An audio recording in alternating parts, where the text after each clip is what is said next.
ओम शांति। बहुत सुंदर गीत सुना हम सभी ने। करुणा हम पर बरस रही है। सचमुच ये करुणा ही कहेंगे कि बाबा अपने एक एक अनन्य रत्नों को हम सबके बीच में भेज रहे हैं ताकि हम पुरुषार्थ के लिए उचित मार्गदर्शन प्राप्त कर सकें। तो ऐसे ही बाबा के एक अनन्य रतन आदरणीय राजयोगी राजू भाई जी हम सबके बीच में हैं। हम एक हाथ हिलाकर आपका स्वागत करते हैं, सत्कार करते हैं, अभिनंदन करते हैं। राजू भाई जी उत्तर प्रदेश की धरनी से कानपुर के पास में स्थित एक छोटे से गांव से निकले ईश्वर के अनमोल रतन।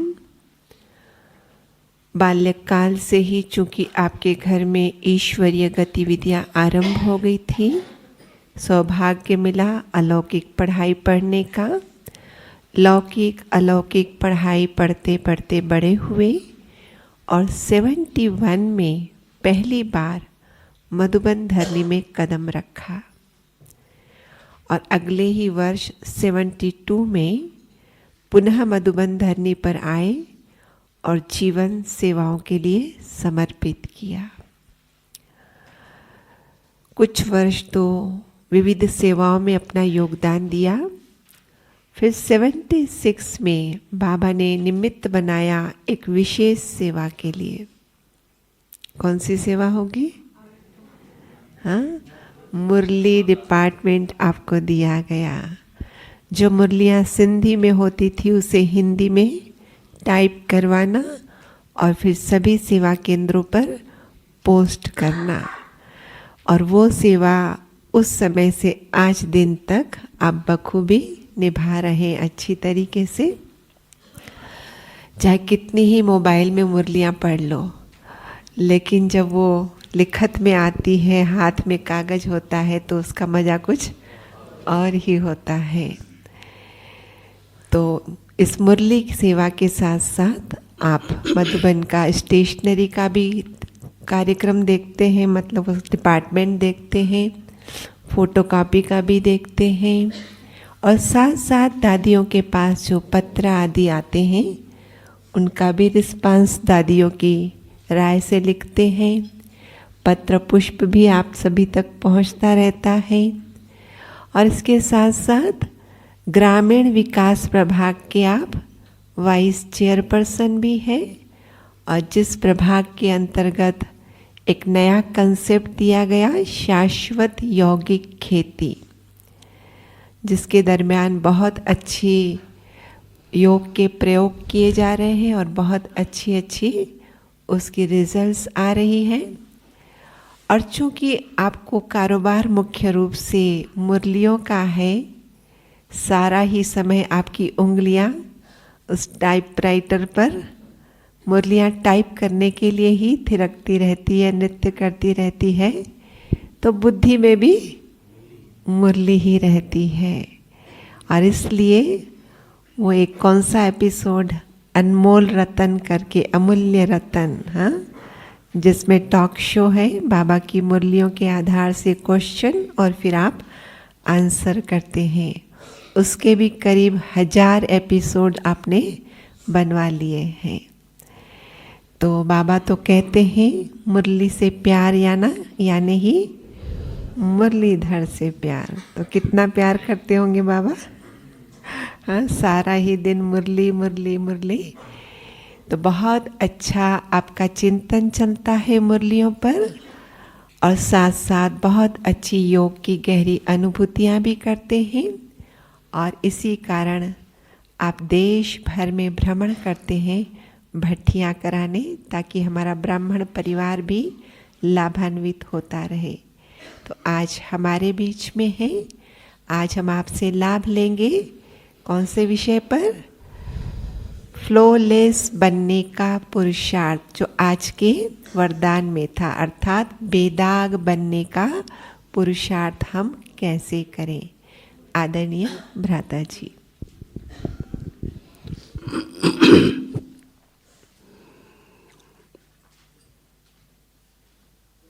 ओम शांति।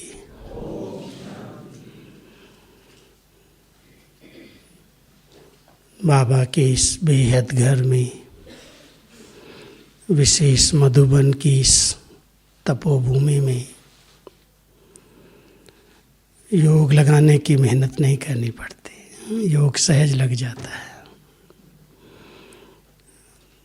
कहते हैं कण कण से तेरी याद आती है।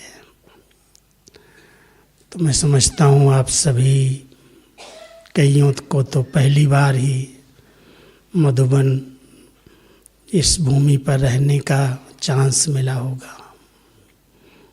काफ़ी समय से, जब से शांतिवन बना तब से यहाँ पर ब्राह्मणों के कार्यक्रम कम हो गए।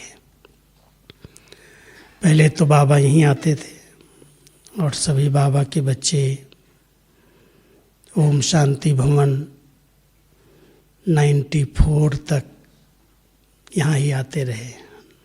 94 में फिर नीचे का निर्माण हुआ और 96 से पूरी सीजन ही नीचे चली गई। फिर भी बाबा का ये तपोवन, तपस्या स्थल, जहाँ पर बाबा ने श्रेष्ठ चरित्र किए हैं, तपस्या की है, ब्रह्मा बाबा का ये विशेष स्थान रहा है, दादियों का भी रहा है। तो यहाँ आते ही हर एक को अपने आप को परखने की, देखने की, अंदर से जैसे एक लेंस मिल जाता है। हर एक ने अपने आप को देखा होगा। एकांत में जब हम जाते हैं और विशेष जब योग की तपस्या करते हैं तो आत्मा कितनी फ्लोलेस बनी है, बेदाग बनी है, उसका पता चलता है। देह अभिमान के कारण अनेक प्रकार के दाग इस पर लगते गए। द्वापर से लेकर के कर्मेंद्रियों के अधीन आत्मा हुई और कर्मेंद्रियों की अधीनता के कारण कई कर्म, विकर्म, पाप कर्म बनते गए और उनका दाग संस्कारों के रूप में आत्मा के ऊपर लगता गया और इतनी दागी बन गई जो बाबा कहते हैं पूरी चादर मैली हो गई, तमो प्रधान आत्मा बन गई। अब उस तमो प्रधान आत्मा को सत्व प्रधान बनाना, उसको स्वच्छ साफ करना, उसके लिए बहुत अच्छी तपस्या चाहिए, एकांतवास चाहिए। वैसे हीरे में अगर कोई दाग होता है तो उस दाग को ख़त्म करने के लिए उसको तराशना पड़ता है, घिसना पड़ता है, काटना पड़ता है। लेकिन आत्मा पर जो दाग हैं इसको तो तराश नहीं सकते, काट पीट नहीं सकते। देखा है आप लोगों ने कभी, बहुत छोटे छोटे हीरे बहुत कीमती, बहुत वैल्यूबल होते हैं। एक बार मैं यहाँ पर विशेष गुजरात के अंदर सूरत में हीरों का बहुत बिजनेस चलता है। हीरे को तराशते हैं, साफ करते हैं। तो एक भाई जिसकी एक बहुत बड़ी फैक्ट्री थी, बाबा का बच्चा था, तो मुझे कहता है चलो आपको हीरों को कैसे हम लोग घिसाई करते हैं, कितनी वैल्यूबल हीरे हैं, आपको दिखा के लाते हैं। तो बाबा साकार में जब थे तो जौहरी थे और बाबा को हीरों की परख बहुत थी साकार में। और बाबा के पास एक मैग्नीफाई ग्लास था। उस ग्लास के आगे हीरे को रखने से वो बड़ा दिखाई देता था, और उसमें अगर कोई भी कहीं पर भी छोटे से छोटा दाग हो तो उसकी कीमत बाबा तय कर देते थे, इसकी कीमत इतनी है। तो साकार में ब्रह्मा बाबा का ये अपना बिजनेस था। लौकिक में जब बाबा आए, शिव बाबा की प्रवेशता हुई, तो बाबा को हीरे पत्थर लगने लगे। कहा मैं तो सच्चे हीरों के साथ बिजनेस करूँगा, मैं तो सच्चे हीरों को, उनकी कीमत क्या है उसको देखूँगा। तो बाबा ने ये सच्चे हीरों की सभा बनाई है। अब सच्चे हीरे, उनमें कितनी कोई भी प्रकार की कमी, कमजोरी, दाग है अगर, तो उसको खुद को खुद ही निकालना है, कोई दूसरा नहीं निकाल सकता। तो जब मैं उसके फैक्ट्री में वहाँ गया, बहुत कैमरे लगे थे चारों तरफ से, क्योंकि बहुत छोटे छोटे हीरे जो माताएं शायद वो नाक में उसमें पहनती हैं, एक एक हीरे की कीमत 2 करोड़ 3 करोड़ का।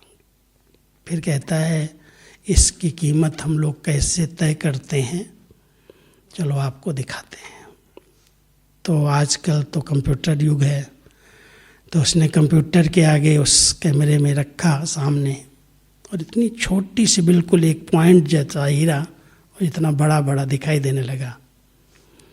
बड़ा किया उसने और फिर बताया कि देखो यहाँ पर ये छोटा सा दाग है, अब इसको जब तक घिसेंगे नहीं तब तक ये दाग जाएगा नहीं, इसको घिस घिस करके छोटा कर देते हैं। छोटा भी इतना छोटा छोटा। तो हमने कहा कौन पहनता है ऐसा, इतनी महंगी चीज़, 1 करोड़ 2 करोड़। कहती इसकी बहुत डिमांड है, विदेशों में जाता है और इस पर बहुत मेहनत लगती है। तो मैंने उससे एक प्रश्न किया, हमने कहा ये हीरा तो तुमने मुझे दिखाया, लेकिन आत्मा जो इतना सूक्ष्म हीरा है, कभी उसको एकांत में बैठ के देखा है? उसके लिए कोई आपके पास कंप्यूटर है, मैग्नीफाई ग्लास है? उसके लिए तो बहुत अच्छी साफ स्वच्छ बुद्धि चाहिए। अगर जरा भी बुद्धि में कोई भी प्रकार की डिस्टरबेंस है, कोई भी प्रकार की बातें किसी की भी इस पर नोट हैं, तो हीरे को परख नहीं सकता। अपने आप को भी कहीं नहीं परख पाते कि मेरे अंदर भी कुछ है। कई प्रकार के आवरण आत्मा के ऊपर चढ़ते जाते हैं। हमें अच्छा संग मिला, अच्छा ब्रह्मा भोजन मिला, अच्छी पढ़ाई मिली, योग का समय मिला, हम सब ने इस प्रकार के अभ्यास किए जो लगता है कि हमारे संस्कार खत्म हो गए। लेकिन कई ऐसे सूक्ष्म संस्कार हैं जिनका पता नहीं चलता। अच्छे संग में, अच्छे वातावरण में, अच्छे माहौल में वो सब बातें जैसे दबी हुई रहती हैं, पता नहीं चलता। जब कोई ऐसा माहौल बनता है, जब हम किसी परिस्थिति का सामना करते हैं, तो अंदर की जो संस्कार, स्वभाव, आदतें हैं वो प्रकट हो जाती हैं, अचानक निकल आती हैं। चाहे वो गुस्से के रूप में आती हैं, चाहे आसक्तियों के रूप में आती हैं, चाहे वासनाओं के रूप में, तृष्णाओं के रूप में आती हैं, और अचानक निकलती हैं तो पता नहीं चलता। और फिर कहते हैं मैं चाहता तो नहीं था लेकिन हो गया। बाबा इसलिए हम सबको कहते हैं बच्चे एकांत में बैठो, एकदम अपने आप को देखो, मैं जो हूँ जैसा हूँ, मेरा बाबा जो है जैसा है, पहले उसको देखो। कितना प्योर, कितना एकदम लाइट माइट संपन्न चमकता हुआ हीरा है, और उसके हम सब बच्चे हैं। बाबा हम सबको अपने समान ऐसा वैल्यूबल हीरा बनाना चाहता है, फ्लॉलेस हीरा। उसके लिए आज के वरदान में यही था कि बच्चे पुरुषार्थ करो, लेकिन प्रारब्ध की इच्छा नहीं रखो। इच्छाएं आपके हीरे को दागी बना देंगी। कोई भी प्रकार की कामनाएं, इच्छाएं रहती हैं व्यक्ति की। अगर हम कुछ भी अच्छा कार्य करते हैं तो और कुछ नहीं, कम से कम लोग प्रशंसा तो करें।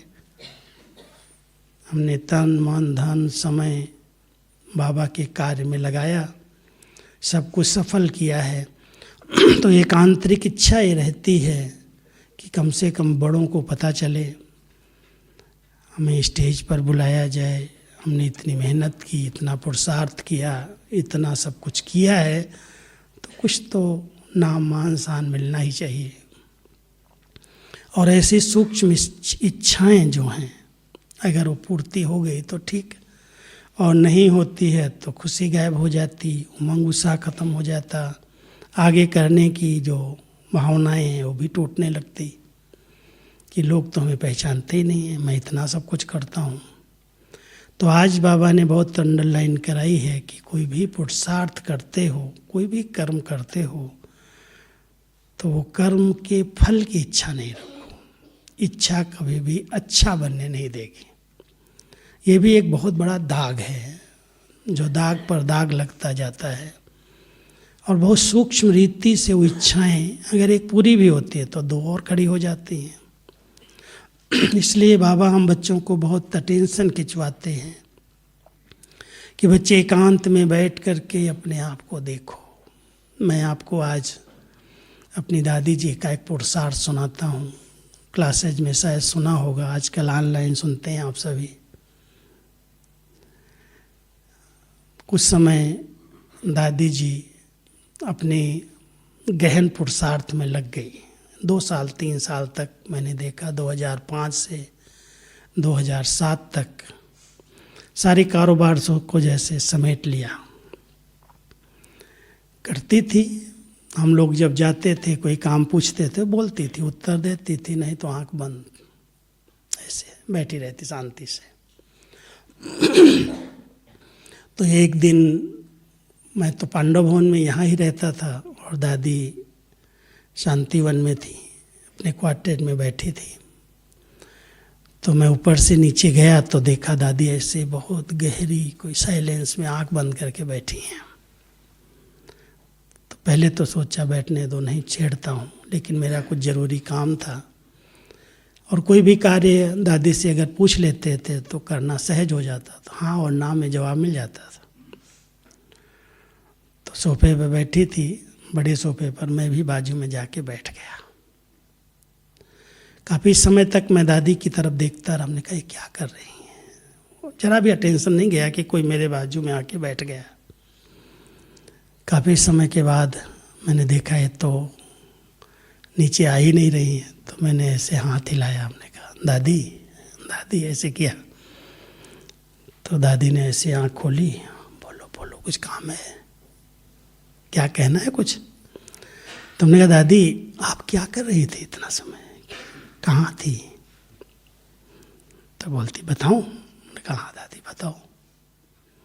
मैं अपना काम तो भूल गया, दादी से रो रिहान होने लगी।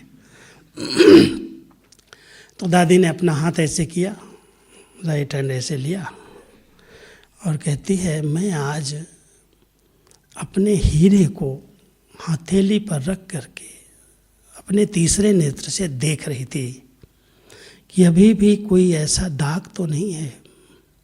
और बहुत देर तक मैं अपने हीरे को देखती रही।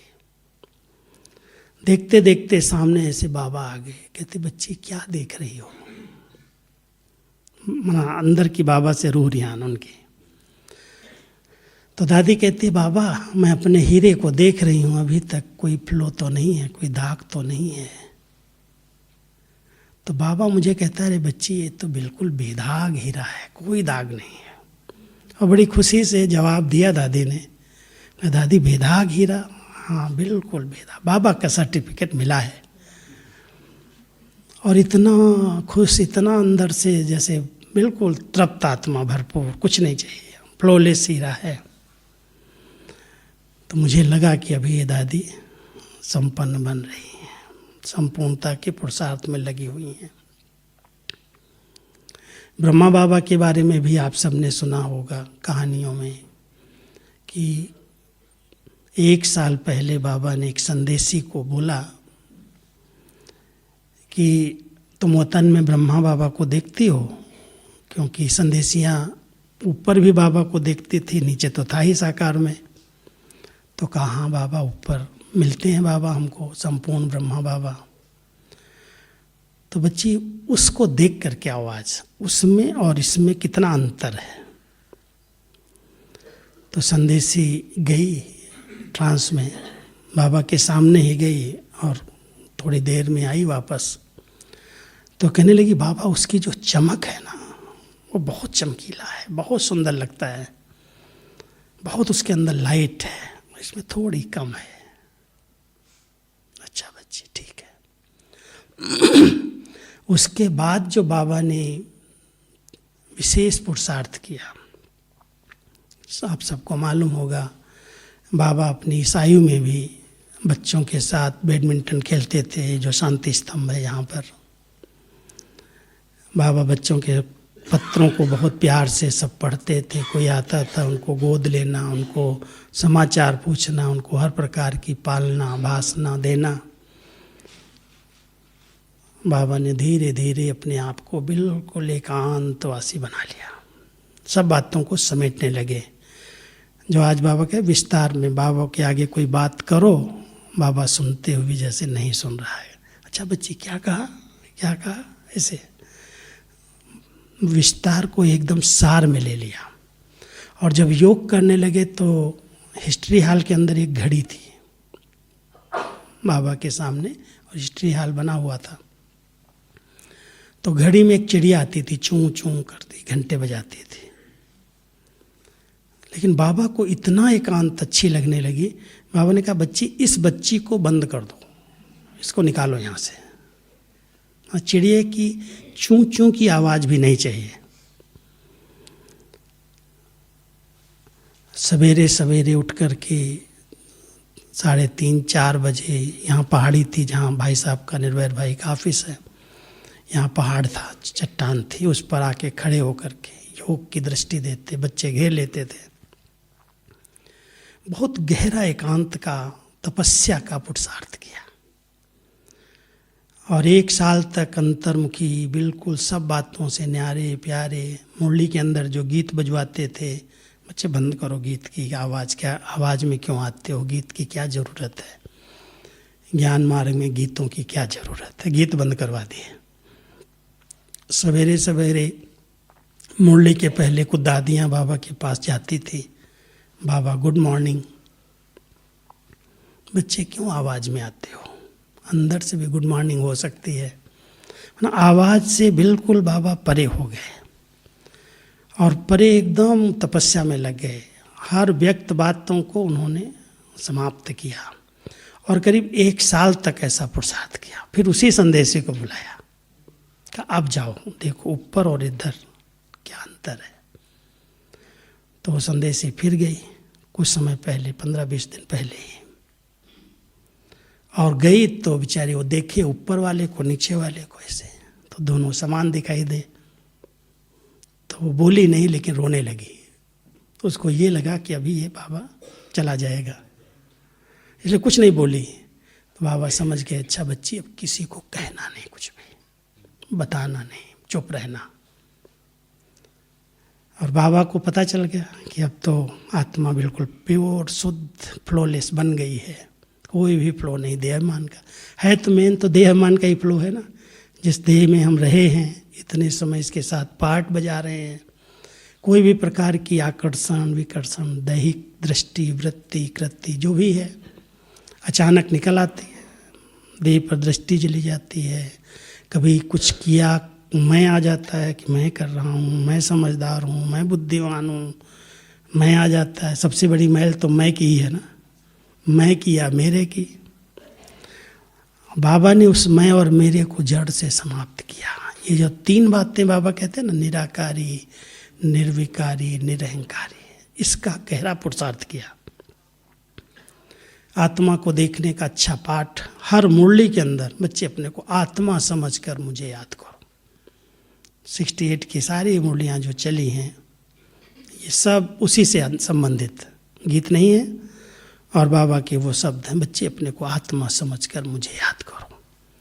कोई विरले हैं जो 5%, थोड़े दिन पहले मुरली में 5% ऐसे मेरे बच्चे हैं जो अपने को ज्योति बिंदु समझ करके मुझे याद करते हैं, ज्योति समझ करके।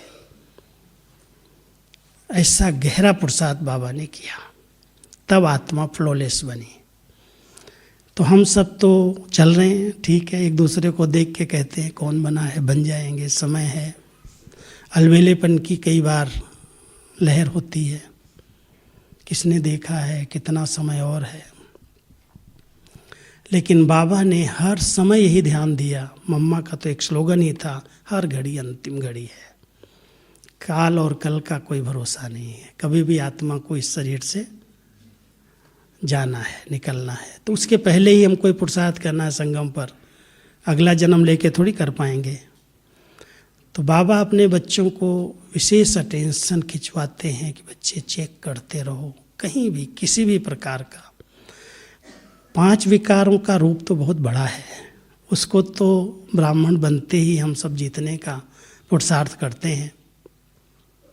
लेकिन सूक्ष्म उसके जो रूप हैं वो अंदर अंदर आत्मा को परेशान करते हैं। काम विकार का अंश है तो बहुत वासनाएं अंदर अंदर सताती हैं आत्मा को।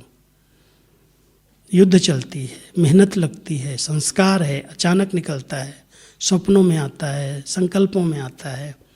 अब इस संस्कार को जब तक हमने बहुत दृढ़ता के साथ प्रतिज्ञा के रूप में नहीं लिया तब तक ये खत्म नहीं होता, पीछा नहीं छोड़ता है, पीछे पीछे चलता रहता है। और कोई इस जन्म में अगर ऐसे कर्म हो गए हैं तो उसकी भी स्मृतियाँ आती रहती, वो भी दाग पर दाग लगाती रहती। इसलिए बहुत महीन चेकिंग है। अब हम कहेंगे हमने 1 साल 2 साल से गुस्सा नहीं किया। बाबा कई बार कहते थे बच्चे जो 6 मास कम से कम गुस्सा नहीं किया वो आए और टोली बांटे। साकार में बाबा कहते थे कोई नहीं उठता था, 6 मास लगातार हमने बिल्कुल गुस्सा नहीं किया। माताओं को कहते थे तुमने 6 मास तक अगर रोया नहीं, आंसू नहीं बहाए तो आओ टोली बांटो। अभी चेक करना पड़ेगा ना। और बाबा ऐसे परीक्षा बीच बीच में ले लेते थे। हम भी कभी चेक करें, हम बाबा के बच्चे जब से बने, इन सूक्ष्म संस्कारों पर मेरी विजय हुई है। जो ऐसे विकार, जैसे हम कहते हैं हमको गुस्सा नहीं आता है, लेकिन कभी चिड़चिड़ेपन में, कभी जोश में, अंदर अंदर, बाहर से नहीं बोलते, अंदर लाल पीले हो जाते हैं, कुछ अच्छा नहीं लगता है, डिस्टर्ब हो जाते हैं, मूड खराब हो जाती है, खुशी गायब हो जाती है, चेहरा बदल जाता है। रूप तो है गुस्से का ही है ना। भले हम बाहर से कुवचन नहीं बोल रहे हैं, झगड़ा नहीं कर रहे हैं, चुप रह रहे हैं, लेकिन चुप्पी में भी कई बार अंदर अंदर आत्मा बहुत डिस्टर्ब होती है। वो डिस्टर्बेंस अगर हो रही है तो अभी अंश तो है, वंश नहीं तो अंश तो है। अब लोभ वृत्ति देखो, आसक्तियाँ कितनी हैं, चाहिए कितना। कहते हैं जिंदगी का भरोसा 4 दिन का नहीं और सामान 40 साल का बराबर है। इकट्ठा करता रहता व्यक्ति, ये चाहिए, ये चाहिए, ये चाहिए। कई बार मैं किसी के घरों में जाता हूँ, ऐसे अचानक पहुँच जाता हूँ। सेंटर्स पर भी कई ऐसे सेंटर्स देखता हूँ तो मुझे लगता है ये सेंटर या घर नहीं है, तो गोदाम बना हुआ है। जहाँ गए, जिधर गए, मॉल में गए, ये चीज़ अच्छी है, ये चीज़ अच्छी, ज़रूरत नहीं है लेकिन आदत है इकट्ठा करने की, संग्रह वृत्ति की। अब ये सब संग्रह वृत्ति, मान लो अगर कोई चीज़ बहुत संग्रह किया है और आत्मा अचानक चली जाएगी तो कहाँ बुद्धि जाएगी? जो हमने इकट्ठा किया है, जहाँ हमारा धन लगा है, जहाँ हमने मेहनत से पैसा कमा के लगाया है, चाहे वस्तुओं में जाएगी, चाहे साधनों सुविधाओं में जाएगी, कहीं ना कहीं बुद्धि भटक जाएगी। अब ऐसी वृत्तियों को चेक करना, यही तो दाग है। और कौन से दाग हैं आत्मा के ऊपर? कहीं ना कहीं अटकी हुई है, लटकी हुई है। तो एक क्लास मैंने कराया था हमने, काम सताता है, क्रोध जलाता है, लोभ भटकाता है, मोह फंसाता है और अहंकार तो उल्टा लटकाता है, मैं हूँ कुछ। अब इनके बहुत सूक्ष्म रूप हैं, इसको बहुत महीन चेकिंग चाहिए, ऐसे नहीं पता चलता है। कहेंगे नहीं नहीं हम तो पवित्र हैं, स्वच्छ हैं, निर्मल हैं, हम तो बाबा के हैं। लेकिन बाबा कहता है बच्चे इस सूक्ष्म दागों को चेक करो, बेदाग फ्लोलेस बनो, नहीं तो फेल हो जाओगे। जो भी कमी होगी, जिस प्रकार की कमी होगी, वही पेपर बन करके आएगी। हम कहें हम तो सब बातों में पास हैं, एक ही तो कमी है, एक ही संस्कार है, हो जाएगा अंत में ठीक। और बाबा कहता है जो एक को पाल लिया ना तुमने, वही एक परीक्षा आएगी, चाहे मोह के रूप में आएगी, चाहे अहंकार के रूप में आएगी, चाहे लोभ वृत्ति के रूप में आएगी। कईयों की आदत रही, हमारे पास यहाँ कई दादियाँ ऐसी पुरानी थी, सौगात मिली, नई नई साड़ी मिली, कोई सौगात मिली, सब संभाल संभाल के पेटियों में रखी, पहनी नहीं, दी भी नहीं, पहनी भी नहीं, पुरानी वही कपड़े वही पहन करके फटे हाल ऐसे रहे, और शरीर छूट गया तो ऐसे कैसा सारा सामान मिला। अब ऐसे समय पर अंत समय में याद तो आएगी ना कि हमने ऐसा सब जमा करके रखा था, ये किया ये किया। कईयों की आदत खाने पीने की होती है। एक भाई की आदत थी कुछ अच्छा खाने की, ऑपरेशन हुआ, उसको बेहोश किया गया, नहीं वो एनेस्थीसिया दे देते हैं, जब होश में आया तो वही चीज़ मांगना शुरू कर दिया आते ही। तो बाबा कहता है ऐसे ही ऐसा ना हो कि ऐसी कोई भी आदत जो अदालत में ले जाए, माना कहीं ना कहीं फंसा दे। हम सबको बहुत चेक करना चाहिए कैसी सूक्ष्म आदतें संस्कारों के रूप में अंदर बनी हुई हैं, देह मान के कारण ही बनी हैं। जब हम अच्छी तपस्या करते हैं, एकांतवास मिलता है, तो बाबा कहता है केवल बाबा बाबा नहीं करो, बातें नहीं करो, लेकिन अपने हीरे पर जरूर नज़र डालो कि मैं जो हूँ जैसा हूँ, और बाबा मुझे जो बनाना चाहता है बिल्कुल प्योर शुद्ध एकदम सतो प्रधान, जरा भी कोई भी प्रकार का दाग न रहे, ऐसी फ्लोलेस स्थिति। योग में बैठोगे तो पता चलेगा, जहाँ पर भी कोई बंधन है, कोई बोझ है, कोई हिसाब किताब है, बुद्धि वहीं जाएगी। बैठे हैं बाबा की याद में, बैठे अच्छे वातावरण में हैं, अच्छे माहौल में हैं, बैठते ही 1 मिनट 2 मिनट बाबा बाबा करके उस स्वरूप में स्थित होने की कोशिश करेंगे, और रस्सी वहाँ खींच जाएगी। जहाँ लगाव होगा, जहाँ पर कोई झुकाव होगा, कहीं प्रभाव होगा किसी आत्मा का, किसी चीज़ से विशेष स्नेह होगा, चाहे व्यक्ति से चाहे वस्तु से विशेष स्नेह है, विशेष उसकी इच्छाएं बनी हुई रहती हैं। तो जब हम बाबा की याद में बैठते हैं तो उधर ही बुद्धि चली जाती, खिंच जाती है। चेक करें तो पता चलता है ये कमी है, यही दाग है हमारे अंदर। या कोई व्यक्ति के संस्कार अच्छे नहीं लगते हैं, कोई की वाणी अच्छी नहीं लगती है, कोई का चलना उठना बैठना अच्छा नहीं लगता है, कोई के कर्म अच्छे नहीं लगते हैं। व्यक्ति ठीक नहीं है, ये व्यक्ति की भाषा ठीक नहीं है, इसकी चलन ठीक नहीं है, ये व्यक्ति ठीक नहीं है, इस प्रकार की एक भावना बन जाती है। और जब हम योग में बैठते हैं तो वही बुद्धि में घूमने लगता है, वही आता है। इसलिए बहुत अटेंशन देने की बात है। अभी हम सबको अपने सब हिसाब किताब चुकतो करने हैं, वापस चलना है ना, घर जाना है। तो बाबा कहते हैं घर जाने के पहले अगर कोई भी दाग रह गया, कोई भी हिसाब किताब रह गया, तो फिर धर्मराजपुरी में झुकना पड़ेगा और शर्म आएगी। बाबा के बच्चे बाबा के आगे, धर्मराज के आगे झुक करके जाएं, सजा खा करके जाएं। इसलिए क्यों नहीं पहले से ऐसा पुरुषार्थ कर लें जो ये सब हिसाब किताब जो हमारे पर बने हैं देहमान के कारण वो सब समाप्त हो जाए। इसलिए तो भट्टी करते हैं, चलो एकांत में, चलो मधुबन में भट्टी करके आते। हम सब कारोबार छोड़ के आए, अपने अपने बिजनेस को, अपने अपने सब बातों को समेट करके बाबा के घर में हम 3-4 दिन के लिए आए, एकांत मिली। अब यहाँ पर भी बातों का रस, देखने का रस, इधर उधर के रसों में अगर हमारा समय चला जाए तो कब हम अपने आप को देख सकेंगे। इसलिए जब ऐसा समय मिलता ना, अमृत वेले एकदम चले जाओ गुफा में। बाबा तक पहुँचने की बात मेहनत वाली है, उसमें अगर लगती है मेहनत कोई हर्जा नहीं, लेकिन मैं आत्मा एक लाइट हूँ, एक ज्योति हूँ, चमकता हुआ दिव्य सितारा हूँ। मेरे अंदर कोई ऐसा संस्कार तो नहीं है अभी तक जो मुझे परेशान करता हो, दूसरों को परेशान करता हो, उसको अच्छा न लगता हो।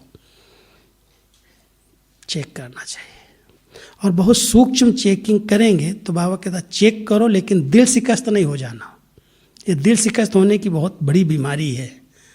जैसे कोई हार्ट की बीमारी किसी को हो जाती है, दिल की, हार्ट की, तो वो बीमारी क्या करती है, नसों का जो फ्लो है, ब्लड का जो फ्लो है वो रुकने लगता है, ब्लॉकेज हो जाती है। ऐसे ही अगर आत्मा के अंदर दिल शिकस्त होने का संस्कार है, निराश हो गए, उदास हो गए, अंदर अंदर मेरे अंदर तो कुछ नहीं है, मेरा ये संस्कार है, मेरा ये चेक किया, और चेक करने के बाद उसको सोच सोच करके मैं तो बहुत पीछे हूँ, मेरे को तो ये संस्कार बहुत परेशान करता, उमंग उत्साह खत्म हो गया, पुरुषार्थ जो एकदम जंप देने वाला होना चाहिए उसकी बजाय ब्लॉकेज हो गई।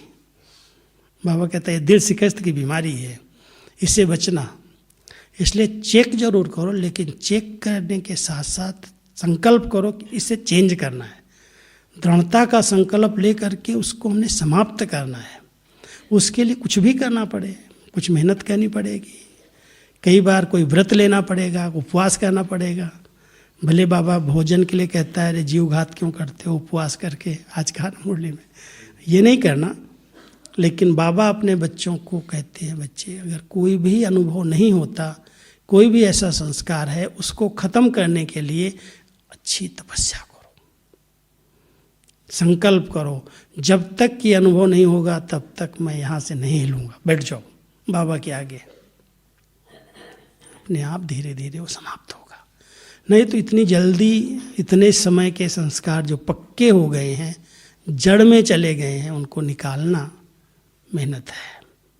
इसलिए बाबा कहता है एकांत में बैठो, अपने स्वरूप को देखो जरूर, मैं जो हूँ जैसा हूँ बिल्कुल प्योर शुद्ध वैसा ही हूँ, या अभी तक भी कोई न कोई ईर्ष्या के, नफरत के, द्वेष के, बदला लेने के, चिड़चिड़ेपन के, जोश के, आवेश के, तृष्णाओं के, कई प्रकार के संस्कार हैं। उन संस्कारों को मुझे खत्म करना है, मुझे प्योर हीरा बनना है, वैल्यूबल हीरा बनना है। ऐसा संकल्प लेकर के तपस्या करो। उसके लिए कुछ भी सहन करना पड़े, कुछ भी त्याग करना पड़े, कर लेंगे, क्या बड़ी बात है। आज देखो जितने महान पुरुष हुए हैं, कुछ न कुछ उन्होंने त्याग किया है, तपस्या की है, तब वो महानता प्राप्त हुई। गौतम बुद्ध की कहानी सुन लो, वाल्मीकि की कहानी सुन लो, पढ़ लो, ये सब बहुत कड़े संस्कार वाली आत्मा है। पहले वाल्मीकि की कहानी में वो तो डाकू थे, लेकिन जब उनको महसूस कराया किसी ने कि ये क्या कर रहे हो, इसकी सज़ा क्या होगी, कभी पूछा है, सोचा है? जब उसको महसूस हो गया हाँ ये तो गलत हो रहा है मेरे से, क्या करना चाहिए, बोला तुम तपस्या कर। और कहते उसने ऐसी तपस्या की जो दीमक ने उसके चारों ओर शरीर के घर बना लिए छोटे छोटे। तब भगवान प्रसन्न होकर कहते अच्छा मांग वरदान क्या चाहिए। उसका नाम पड़ गया वाल्मीकि, बाल बने हुए थे ना घर के शरीर के ऊपर। और फिर उसको इतनी अच्छी सिद्धि प्राप्त हुई, बुद्धि प्राप्त हुई, जो उसने इतनी अच्छी रामायण की रचना कर डाली। तुलसीदास जी का भी है। तो जितने भी महान संत पुरुष हुए हैं, उन सब ने अगर परिवर्तन उनमें आया, उनके संस्कार अगर परिवर्तित हुए, तो उसके पीछे उनकी तपस्या थी। उस तपस्या के आधार से उन्होंने अपने संस्कारों को समाप्त कर लिया। हम सब एक सहज योगी कह करके समझते हैं हाँ सहज योग है, उठे तो उठे, बैठे तो। आजकल लॉकडाउन में क्या किया लोगों ने, मैं रोज़ क्लास कराता था 2-4 जगह। लॉकडाउन में लोग बिस्तर पर बैठे बैठे क्लास सुन रहे हैं, न नहाया है न धोया, ऐसे बैठे हैं वही ड्रेस में बिस्तर पर बैठे, अभी घर में बैठे हुए आराम से सुन रहे हैं। हाँ हम दीदी मुरली सुनते हैं रोज़, हम क्लास भी बहुत अच्छे अच्छे करते हैं, लेकिन स्टूडेंट लाइफ रही। अगर हम स्वच्छ होके, पवित्र होकर के, नहा धो करके, अलग से एकांत में बैठ के क्लास नहीं करते, योग नहीं करते, भले कोई कारण बने, जो बाबा ने कहा अच्छा घर में बैठ करके देखो। अब घर में बैठ करके कितना अलबेले हुए, कोई तो बहुत अलर्ट हो गए, कोई ने बहुत अच्छी स्थिति भी बनाई, लेकिन कोई एकदम सुस्त हो गया, अभी भी क्लास में नहीं आते। हम तो घर में सुन लेते हैं, दीदी हम तो मधुबन की मुरली सुनते हैं, हम तो कहीं की भी सुन लो, आज तो 50 मुरलियाँ चल रही हैं यूट्यूब पर, सबकी मुरलियाँ जिसकी लगा दो आ जाएगी। तो ये अलबेलापन आ गया। ये 3 चीज़ें जो बाबा कहता है ना, तुम ब्राह्मणों की बहुत बड़ी शत्रु हैं। एक आलस्य है, जब बैठेंगे योग में 5 मिनट बैठेंगे, जुटका खाना शुरू कर देंगे, नमाज पढ़ना, जैसे कुछ प्राप्ति नहीं हो रही है। जहाँ प्राप्तियाँ हो रही हैं, जहाँ मिलन हो रहा है, जहाँ एकदम बाबा से बातें हो रही, वहाँ नींद कहाँ से आएगी? वो तो भाग जाएगी, भगवान से मिल रहे हैं। लेकिन योग में, क्लास में, मुरली में बैठते सुस्ती आना, ये भी तो कोई ग्रहचारी होगी ना। बाबा कहते हैं बहुत बड़ी ग्रहचारी है, इस ग्रहचारी को उतारो, उसके लिए कुछ अंगूठी पहनो 8 रत्नों की। इसलिए ध्यान देना, वो अंगूठी नहीं पहनने लगना, ध्यान देना। कई लोग ऐसा भी करते हैं कि राजू भाई ने कहा ना अंगूठी पहनो, तो वो अंगूठी पहन लेंगे। वो अंगूठी नहीं है, अष्ट शक्तियों की अंगूठी है। एक बाबा दूसरा न कोई, वो एक नग है 9 रत्न का। तो जब ऐसा संकल्प कर लेते कि बाबा आपने जो पढ़ाया है, जो दिया है, वही चिंतन करूं, उस मस्ती में रहूं, तो उस मस्ती के आधार से नींद भाग जाती है। लेकिन अगर आलस्य है, कहीं तो उठ जाते हैं, नियम पालन करते हैं। और बाबा कभी कभी बहुत रमणीकता से कहते हैं, ये नियम पालन करते हैं ना, इनका भी एक मंदिर में मूर्ति है नेमिनाथ की।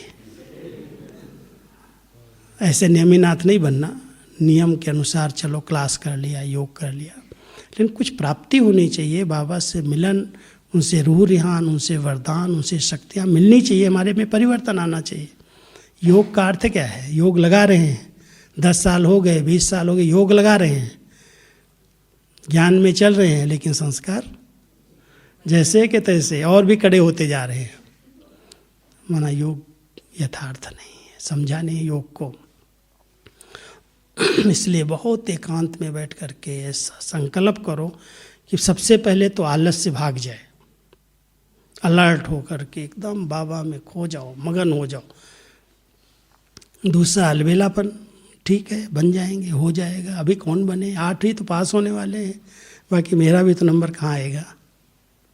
ऐसे ऐसे कमज़ोर संकल्प लेकर के बाबा की बातों को, बाबा ने एक बार बहुत रमणीकता से कहा, मेरे बच्चे मेरी बातों को डनलप का तकिया बना लेते हैं और आराम से सो जाते हैं। डनलप का तकिया नहीं बनाना।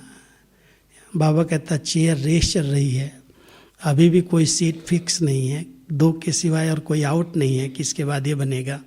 आप रेस करो, कभी भी नंबर आ सकता है। और अगर पास ज़्यादा भी हो जाएंगे तो बाबा कहता मैं अनेक लड़ियों की माला बना दूंगा। इसलिए कभी भी इस प्रकार की भाषा का प्रयोग नहीं करना कि 8 या 108 ही पास होंगे, मेरा नंबर कहाँ आएगा। बाबा कहता लास्ट आने वाला भी फर्स्ट आ सकता है, फास्ट जा करके। और तीसरा भी आजकल क्या है, अभी मैं राजस्थान टूर पर गया था 2 दिन पहले, 8:30 बजे क्लास चल रहा है। हमने कहा क्या बात है, पानी नहीं आता है, ये नहीं होता है, बहानेबाजी, बहुत सारी बहानेबाजी होती है। कभी नींद नहीं आती है, कभी पानी नहीं आता है। टाइम आना, टाइम समय है। अब मैं माउंट आबू से गया हूँ, नाम अनाउंस हुआ है, क्लास है, आ जाओ। आ रहे हैं आराम से 8:30 पौने 9 तक। तो बाबा कहता है बहानेबाजी नहीं चलेगी, इस पर ध्यान दो, ये अपना ही घाटा है। तो ये जो तीनों बातें ब्राह्मण जीवन में विघ्न रूप बनी हुई हैं, इस पर हम ध्यान दें और बहुत अच्छी तरह से एकांत प्रिय बन करके एक के अंत में जाने का अभ्यास करें। बाबा के अंत में चले जाओ। बाबा जो है, जैसा है, जैसा प्योर वो है। जिसके संग में जितना समय रहते हैं उसका रंग थोड़ा तो लगेगा। अगर बाबा प्योर प्योर है और आप अपनी बुद्धि को वहाँ तक टिकाते हो, ले जाते हो, तो उनके समान वो संग लगता जाएगा, आत्मा प्योर बनती जाएगी। और जितनी प्योरिटी अंदर अंदर आत्मा की आती जाएगी ना, विचारधाराएं बहुत शुद्ध हो जाएंगी। किसी के प्रति भी नेगेटिव ख्याल क्यों आ रहा है, जबकि बाबा कहता हर आत्मा का इस ड्रामा के अंदर बहुत एक्यूरेट पार्ट है। अपने अपने अनुसार जैसा उसका पद होने वाला है, जो बनने वाला है, उस अनुसार वो जो कुछ कर रहा है बहुत एक्यूरेट कर रहा है। जैसे नाटक के अंदर विलियन के पार्ट्स होते हैं ना, कहीं अगर वो नहीं हो तो भी उसमें मनोरंजन का अनुभव नहीं होता है, उनका भी पार्ट बहुत अच्छा माना जाता है। तो ऐसे हमारे इस संगठन के अंदर भी 2-4 अगर ऐसे होते हैं, उसको हम सोच सोच करके अपना दिमाग भारी करें, अपने को भारी कर लें, उसका ही चिंतन चलता रहे, ये विघ्न है, ये रुकावट है, ये ऐसा करता, ये ऐसा करता, क्या होगा? योग लगेगा। सबसे एक बहुत बड़ी बीमारी और दिखाई देती है, जिसको बाबा कभी कभी कैंसर की बीमारी कहते हैं। दवाई नहीं है कोई भी, वो है वहम की बीमारी। वहम, अनुमान, शक। और वो अगर किसी परिवार के बीच में भी आ जाए तो शांति खत्म। किसी पर भी वहम कर लो, ये ऐसी करती हो, ऐसा करता है, ऐसे होता है, ऐसा होता है। अरे जो कर रहा है वो अपना पार्ट बजा रहा है, मुझे उसके पार्ट को साक्षी होकर के देखना है। क्यों, क्या, कैसे में जाएंगे तो हम उलझ जाएंगे, उसके साथ हमारा हिसाब किताब बनेगा। ये कर्मों की बहुत गहन गति है। कर वो रहा है, सोच मैं रहा हूँ। इसलिए आज बाबा ने कहा अगर इच्छाएं हैं तो स्वच्छता खत्म हो जाएगी, इच्छाएं हैं तो सोचता बना देगी। सोचने लगेंगे, वो संकल्प चलने लगेंगे, अंदर अंदर वो संकल्प परेशान करेंगे, वो नया हिसाब किताब क्रिएट हो जाएगा। कर वो रहा है, सोच मैं रहा हूँ। और हो सकता है वो करने वाला अपने आप को कभी महसूस करके परिवर्तन कर ले, और हमने जो देखा सुना और हमको कोई ने कहा, हम उसी को सिर पर ले करके घूम रहे हैं कि वो ऐसा है, वो ऐसा है, वो ऐसा है, वैसा। बहुत गहरी कर्म फिलॉसफी है। इसलिए हमको बहुत ध्यान देना चाहिए। जब इस ड्रामा के अंदर हर आत्मा का अपना अपना पार्ट है और ड्रामा बहुत एक्यूरेट बना हुआ है, उसको कोई करेक्ट नहीं किया जा सकता, हम अपनी बुद्धि को क्यों विचलित करें, क्यों चंचल करें, क्यों क्वेश्चंस में जाते? अगर प्रश्नों में उलझ गए तो उलझन वाला सूत क्या होगा? मूंझा हुआ सूत परेशान करेगा। इसलिए बाबा कहता बच्चे प्रश्नों से बाहर चले जाओ। सब कुछ बहुत अच्छे से अच्छा है और ब्राह्मण आत्माओं के लिए सब अच्छे से अच्छा होने वाला है।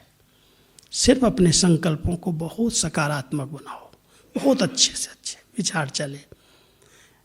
इस समय कलयुग के अंदर अपनी सेफ्टी के 3 साधन हैं, क्योंकि बहुत चारों तरफ से नेगेटिव वातावरण है, भय का वातावरण है, चिंता का वातावरण है। और ऐसे समय पर दुख के दुनिया में दुख की लहर ना आए, भय की दुनिया में भयभीत आत्मा न हो, चिंता मुक्त बन करके रहे, उसके लिए विशेष अटेंशन देना। कुछ भी हो रहा है, इस ड्रामा में हर एक सीन बहुत एक्यूरेट है। बहुत साक्षी दृष्टा स्थिति बनाने का अभ्यास करो। साक्षी माना न्यारे होकर के देखो। न्यारे होकर के देखेंगे तो कभी भी कोई भी सीन आपको डिस्टर्ब नहीं करे, टच नहीं कर सकती। इस आत्मा का ये अपना पार्ट है, ये अपना इसका रोल है, बजाने दो। अगर साक्षी दृष्टा स्थिति में स्थित होकर के हर आत्मा के पार्ट को देखेंगे तो अंदर से बहुत हर्षित रहेंगे, प्रश्नों में उलझेंगे नहीं, समय व्यर्थ नहीं जाएगा, आत्मा बहुत प्रसन्न चित्त स्थिति में रह सकेगी। नहीं तो प्रश्नों की उलझन ऐसी है जो एकदम खुशी गायब कर देती है। परिवार अच्छा नहीं लगता, मुरली अच्छी नहीं लगती, क्लास अच्छी नहीं लगती, संगठन अच्छा नहीं लगता, और कई जगह पर तो भोग भी अच्छा नहीं लगता, ब्रह्मा भोजन भी अच्छा नहीं लगता। नहीं मैं नहीं खाता। बाबा कहता बच्चे संगम युग इतना भाग्यवान युग, कितना भगवान अपने बच्चों की दिल से पालना कर रहे हैं। मैं तो हमेशा कहता हूँ इतनी ऊंची पालना, ऐसी श्रेष्ठ पढ़ाई, और एक एक बात के लिए श्रेष्ठ मत। बच्चे ऐसे चलो, ऐसे रहो, ऐसे करो, ऐसे सब कुछ सिखाया बाबा ने। कोई ब्राह्मण ये नहीं कह सकता इस बात के लिए बाबा ने कोई मत नहीं दी। व्यवहार के लिए नहीं दी, दुकान के लिए नहीं दी, घर के लिए नहीं दी, परिवार के लिए नहीं दी, कोई भी कोई कंप्लेन नहीं कर सकता। बाबा ने एक एक बच्चे को अमृत वेले से रात्रि तक की दिनचर्या में होने वाले हर कर्म के लिए मत दी है, श्रेष्ठ मत दी। कैसे रहो, कैसे चलो, किस स्थिति में रहो, सब कुछ सिखाया है। और जब सब कुछ बता करके फिर भी कहो क्या करूं, कैसे करूं, ऐसा पेपर आता है, ये होता है, वो होता है, माना आपने पढ़ाई को समझा नहीं है, उसकी गहराई में नहीं गए। इसलिए बाबा की मुरलियों की अच्छी तरह से स्टडी करो। बाबा ने जो कुछ सुनाना था सब कुछ सुना दिया है, अब कुछ नया नहीं रहेगा सुनाने के लिए। 48 साल की अव्यक्त मुरलियाँ सब प्रकार की शिक्षाओं से भरी हुई हैं। साकार में तो सुनाया ही था, लेकिन एक एक बात की गहराई क्या है, योग की गहराइयाँ क्या हैं। मैं एक बार योग के ऊपर किताब बनाने लगा, पूरे 12 मास हमने इस 2021 में 12 मास तक योग की ही पॉइंट्स भेजी हैं अव्यक्त इशारे के रूप में, पूरे 31 बना करके हर मास की पूरी पॉइंट्स केवल योग की, और टोटल अव्यक्त मुरलियों से। इतना तो बाबा ने योग की गहराई पर बताया है। धारणाएं क्या हैं, धारणाएं कैसे होनी चाहिए, गुण क्या हैं, शक्तियाँ क्या हैं, सब कुछ बाबा ने विस्तार से बताया है। लेकिन कोई पढ़ने का शौक़ रखे, इस पढ़ाई से, अच्छे संग से, अच्छे वातावरण से आत्मा बिल्कुल प्योर बन जाएगी। केवल योग लगाने से नहीं बनेगी। अच्छा संग करो, अच्छे स्टडी करो, जब मिले एकांतवास करो, बाबा के प्यार में खो जाओ, समा जाओ, तो जो भी फ्लो हैं अंदर अंदर महसूस होंगे और धीरे धीरे खत्म हो जाएंगे। ध्यान देना, हम सबको बाबा एकदम इस समय फ्लोलेस बनाना चाहता है। किसी भी प्रकार का दाग सूक्ष्म में भी अगर है तो उसकी वैल्यू कम हो जाएगी। तो हम सब बाबा के बच्चे महसूस करके एकांत में बैठ करके अपने आप को देखें, अपने स्वरूप को देखो, लाइट को देखो, पवित्रता की लाइट को देखो। आत्मा जो संपूर्ण पावन थी, भेंट करो। अनादि स्वरूप में परम धाम में थी, फिर आदि स्वरूप में जब आई है सृष्टि पर, प्रकृति, आत्मा, शरीर और आत्मा दोनों बिल्कुल प्योर, शुद्ध, पवित्र हैं। और उसके बाद धीरे धीरे शरीर के साथ आते आते संग लगा शरीर का। आधा कल्प तक केवल 1-2 कलाएं कम हुई। कलाएं कोई चीज़ खत्म हो गई ऐसा नहीं, लेकिन जो प्योरिटी की स्टेज थी, जो संपूर्णता थी, उसमें माइनस हुआ। द्वापर युग आया, आधी कलाएं कम हो गई, बॉडी कॉन्शियस आ गई। लेकिन और जब धीरे धीरे देह और संबंधों में और तेरे मेरे में आते गए, तो इस समय बिल्कुल कलाहीन आत्मा बन गई। ऐसे समय में बाबा मिला और कहता, बच्चे अब सब कलाओं में संपन्न बनना है। तो हम सबको चांस है, गोल्डन चांस है। अभी भी बाबा कहता टू लेट नहीं है। जो भी समय है, अच्छी तपस्या करके, महसूस करके अपने आप को हम परिवर्तन कर सकते हैं। तो कभी भी छोटी छोटी बातों में दिल शिकस्त नहीं बनना, कभी भी अहम और बहम में आकर के अनुमान लगा करके ये ऐसा है, वो वैसा है, ये ऐसे करता, वो ऐसे करता, अपना टाइम वेस्ट नहीं करो। जो करेगा वो पाएगा, हमको क्या करना है। नहीं तो बहम की बीमारी कैंसर का रूप ले लेगी, अंदर अंदर घुस जाएगा, लास्ट स्टेज में पता चलेगा और फिर कोई बचा नहीं सकता। इसलिए परिवार में किसी के लिए भी ये ऐसा होगा, ये ऐसे करता, ये ऐसे कहता, बाबा कहता तेरा क्या जाता है, जो करता है करने दो।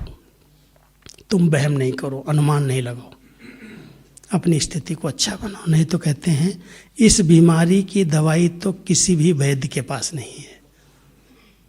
ये अनुमान की बीमारी ऐसी है, जो लुकमान हकीम थे ना बहुत बड़े दिल्ली में, उनके पास भी उसकी दवाई नहीं थी।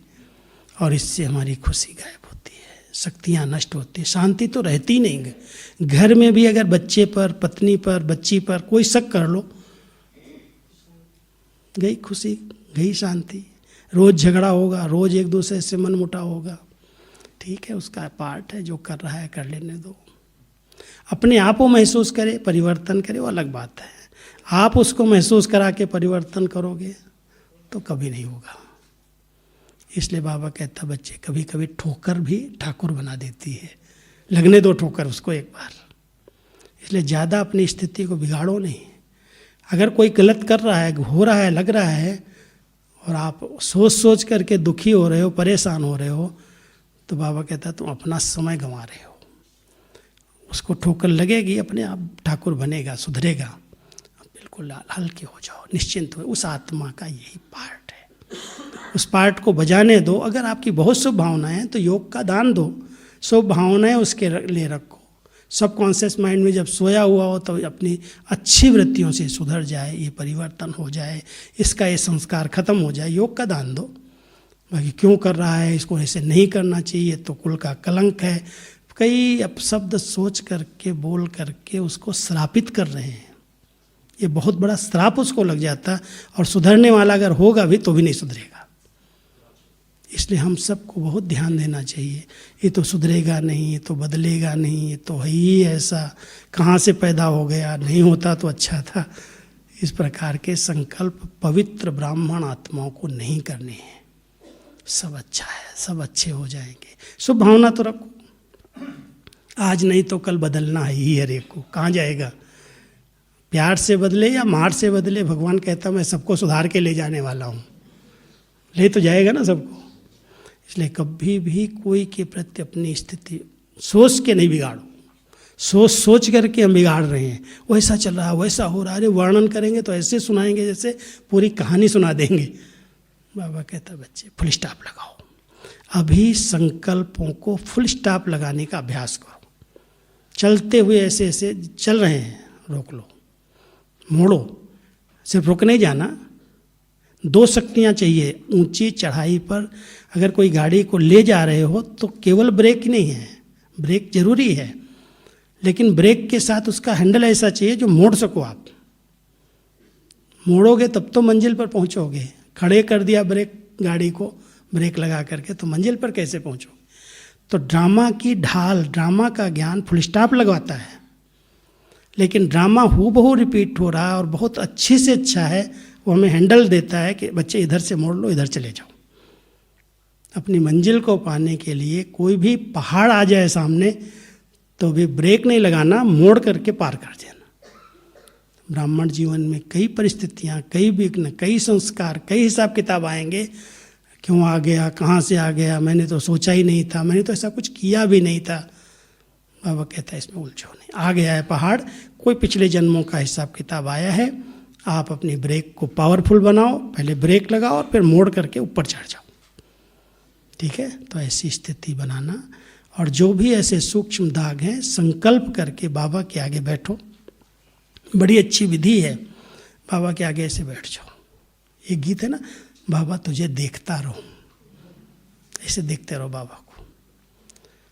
कई बार बाबा का चित्र, बाबा का जो ट्रांसलाइट भी होता है ना, वो भी एक दर्पण बन जाता है, और उस दर्पण के आगे अपनी कमियां दिखाई देने लगती हैं। ये संस्कार, ये संस्कार, ये संस्कार। उसको लिखो, कागज पर लिख डालो सच्चे दिल से, और बाबा को बोलो बाबा ये आप ले लो, बस स्वाहा।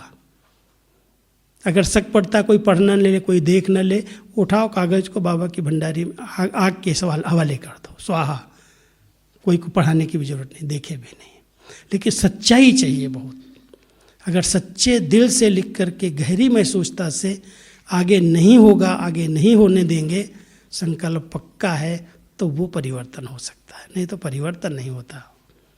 लिख देते हैं, कई लिखते हैं अपनी जीवन कहानी, लेकिन बदलते नहीं, वैसे के वैसे चलते रहते हैं, क्योंकि उनकी गहरी महसूसता नहीं है कि गलत हो रहा है, ये पाप हो रहा है। संगम युगी ब्राह्मणों के लिए ये कर्म पाप कर्म है, उसको महसूस नहीं करते, और महसूस न करने के कारण परिवर्तन नहीं कर पाते। तो कोई भी ऐसा दाग हो, सूक्ष्म में भी, ईर्ष्या का, द्वेष का, नफरत का, विकारों का, क्रोध का, कोई भी है, आवेश, आवेग, बहुत सारी विस्तार है, उसको दाग को चेक करो, और चेक करके बाबा के आगे बैठ करके कागज पर लिखो। बहुत दिल से बाबा को बोलो, बाबा माफ़ करना, ये मेरी कमियां हैं, आप स्वीकार करो और मुझे इसकी शक्ति दो, ये सदा के लिए समाप्त हो जाए। मैं कहता हूँ बिल्कुल बदल के जाओगे, फिर वो बार बार नहीं मर्ज होगा। नहीं तो कई बार संकल्प करते, फिर बार बार आता रहता है। तो सभी बाबा के घर में बिल्कुल फ्लॉलेस बनना ना, कोई भी परिस्थिति आपको फेल न करे, पास हो जाओ, सेकंड में उसको क्रॉस कर लो, इसके लिए बहुत अच्छा पुरुषार्थ चाहिए। ठीक है, समय हुआ है। ओम शांति। अभी 7:30 बजे तक बहुत अच्छी एकाग्रता का अभ्यास करेंगे। 2 अभ्यास मैं बता देता हूँ। क्या हम सब इस सभा में बाबा का आह्वान कर सकते हैं? सभी अपने अपने अकाल तख्त पर बैठो, चमकते हुए हीरे को देखो